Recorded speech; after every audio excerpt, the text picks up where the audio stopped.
Hey kids, how goes it? This is Uncle Spike again, and we are going to culturally appropriate a lot of stuff today, starting with Wonder Woman, because there are ways to culturally appropriate stuff, and the thing is, you have to do it the right way. For example, young SJW writers today should culturally appropriate movies like Wonder Woman, because they actually are made in a way that they will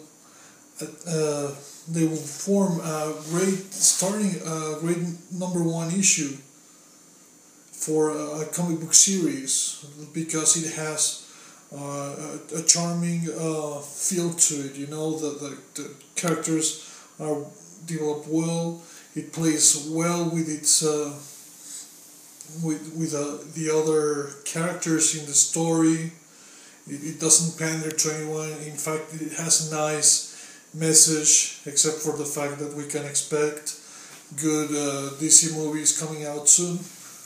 That's not a thing we should take from this movie. But it's an overall good movie in the sense that. It's by no means it's a Captain America Winter Soldier, like that's one of the best fucking superhero films of all time, but it's not far. I would say, like, yeah, it needs some polishing here and there. It has just small flaws, but nothing too bad that it makes it unenjoyable. It's actually I loved watching it. It was a very nice experience, and the chemistry between Stu Trevor and Diana was awesome. It looked good, even though it had this little Zack Snyder filter type of photography. It worked though. It worked, and there's a lot of stuff SJWs can take from this film and use it in their stories and such. And well, the thing is, you're basically appropriating, when we're talking about comics and stuff, you're appropriating mostly white man culture and mostly Jewish white man culture at it, because most of the people who created the classic characters were white Jews in America who had come from this Europe that was destroyed in the First World War, or with families that migrated from Europe to America from that time. And the thing is, this was the great generation of the Golden Age. And even Stan Lee, who was a kid back then, he was 16 when he started working on Captain America, and being, like an assistant. He was Martin Goodman's nephew, I think, and he gave him a job in his Timely Comics that Stanley would later rename Marvel.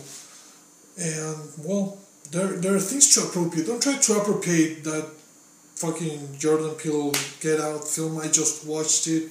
It sucks because, well, I'm gonna put on my script doctor glasses, and yeah, it has a very definitive message. But what it's lacking is, well, it doesn't have an empathetic main character. Like, why should we care about this guy? Because he has to struggle in the film. Well, that's what all protagonists in all films do. So you have to give me something else. The whole movie, well, not the whole movie, 75% of the movie is something that is called a teaser setup. And that should have been done in the first 10-15 minutes tops. But no, it dragged out. And what happens when you drag out the teaser, the setup, is you have little room to make your third act, your resolution. And it all felt cramped, it all felt convenient. It was poorly planned. The plot twists were poorly planned. They relied on stuff they didn't set up, and everything that the main character uses to overcome feels cheap because it's just way too convenient. there's no real struggle. Even Wonder Woman, being a Amazon goddess, had some struggle, but this guy, he just it just felt cheaply sold, and well, there was this comedy relief which was very unfitting for the tone of the film, that tried to be like this condescending, very serious tone of satire, and then you have this cheap, like Comedy Central type of character, like a stand-up guy just saying shit, and it actually turned out to be the best thing, and it happened like 3 times in the film. If we put them all together, it would be around 5 minutes. That's the most memorable thing about that film, other than the propaganda. So you don't want to do that. You want to do something people feel inspired by. That's what you want, to inspire people to leave an impression. I remember my favorite characters fondly, even though they are written as shit now. I still love the memory of when my characters were, Gambit. Like, oh my god, when I was a kid, Gambit was like the biggest thing for me, and it all happened in a special time where he was my favorite from the X-Men '92 cartoon, and also that was the year that the comic books opened in Mexico City, and he was big, and he got his miniseries, and Age of Apocalypse happened a little bit later, and those are the comics I grew up with, that I took seriously as a nerd, as a comic book nerd. I always wanted to be a comic book writer, and later in my life I turned out to be one. That's pretty good. And it all happened because I was inspired, not because I felt the need to put my ideology, which I cannot stop talking every goddamn day on Twitter. I just put it on a piece of paper, and no, it's not about it. And there's this other thing about cultural appropriation, and I think I'm in a good position to talk about it because I'm Mexican, and it's a thing that happened at E3 with Mario, being dressed like, a ranchero, how we would call it, which is basically cowboy culture. For those who don't know, actually comes from Mexico. All American cowboy culture comes from Mexico. The thing is, it happened 2 years prior to the Manifest Destiny and stuff, and what happened was that the survival techniques from the natives got mixed into the hacienda culture from the Spanish, and that's how cowboys were formed. They were formed in what is central Mexico. It's like around my dad's hometown in Guadalajara. It's the state of Jalisco. And that's where the original cowboy culture comes from, and it later got sucked in with a lot of stuff from Mexico, with Texas and the Manifest Destiny, and when the Americans basically stole fucking Arizona, California, and all those states. I don't remember exactly what were the states, but those two called around. Basically, the ones that have Spanish names. But yeah, that was years ago. I don't want fucking reparations. I'm already appropriating their fucking comics. And yeah, well, the thing is, there's these people saying that, oh, you're culturally appropriating and stereotyping. First and foremost, I'm Mexican. And anyone who lives here will know that every fucking weekend we have like jaripeos all around the country. Jaripeos are like hardcore versions of rodeos. Like, people do wear hats, people are on fucking riding fucking horses and bulls and shit. Yes, that does happen. That's a stereotype, but a pretty fucking justified one. If you are negating the existence of that kind of people, you're basically negating the existence of millions of Mexicans, and that's real fucking racist. And you don't know what you're talking about. Like, yeah, I don't wear a sombrero, I appropriated a cap, Suicide Machines cap. appropriated, Detroit, Michigan's ska-core, extraordinary band, but yeah, we don't care about what Mario wears, the fucking sombreros there, convenient for sun. Who gives a shit? Like, if you are talking about appropriating stuff, well, you should fucking stop appropriating white nerd stuff like the internet and computers and shit.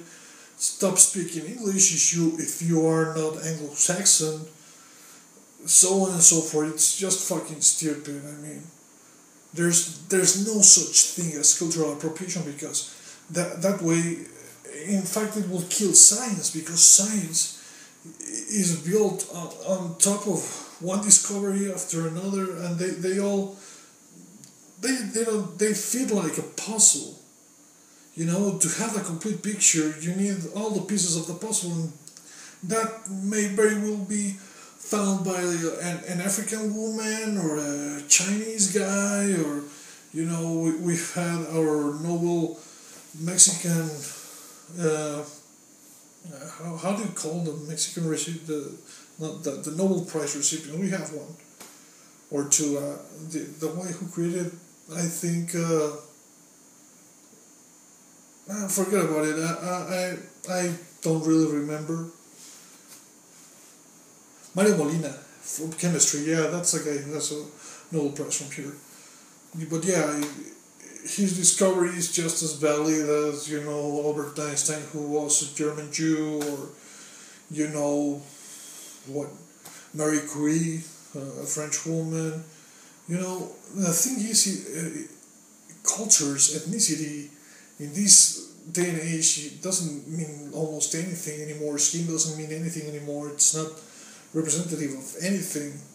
It's like these fucking idiots.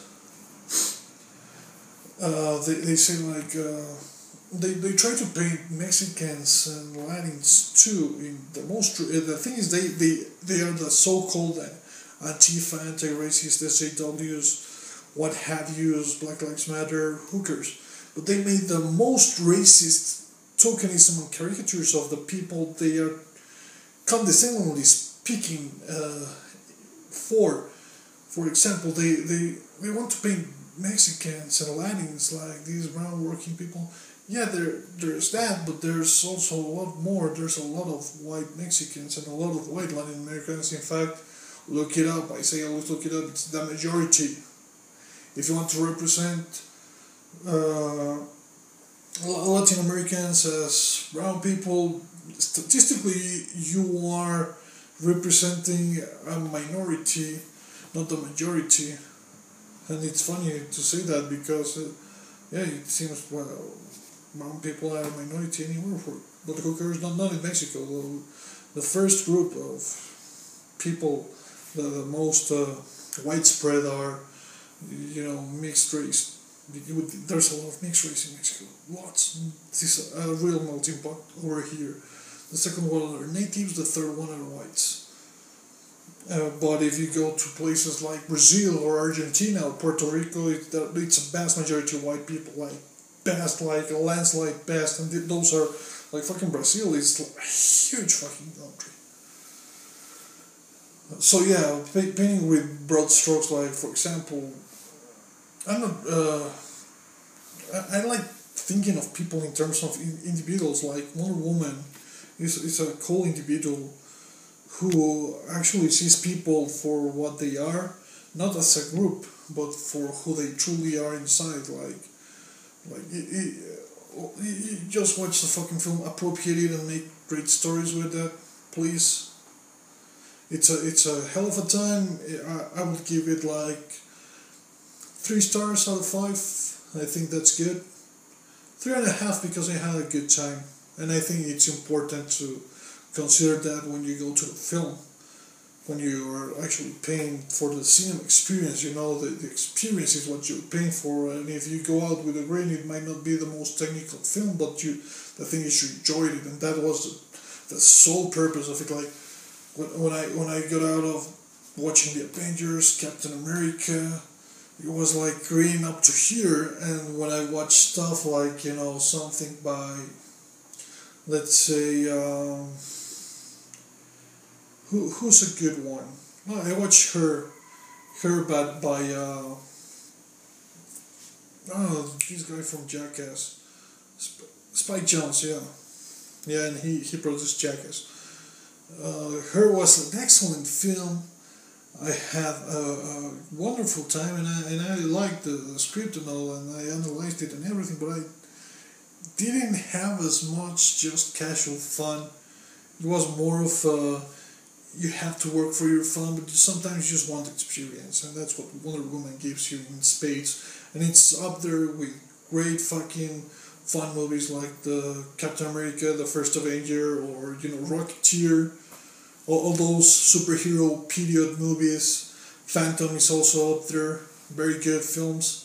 And even this is funny because in the animated version, the animated DC universe, which is usually good, the Wonder Woman origin film is actually, I think it's even better than the Green Lantern one. Like, Wonder Woman has a consistency of being a great character, and I'm really glad that the film is doing great, and the chemistry between Gal Gadot and Chris Pine is amazing, man. They should exploit it more in the DCU and just try to bury the Snyder stuff as fast as possible because his work is not really that good.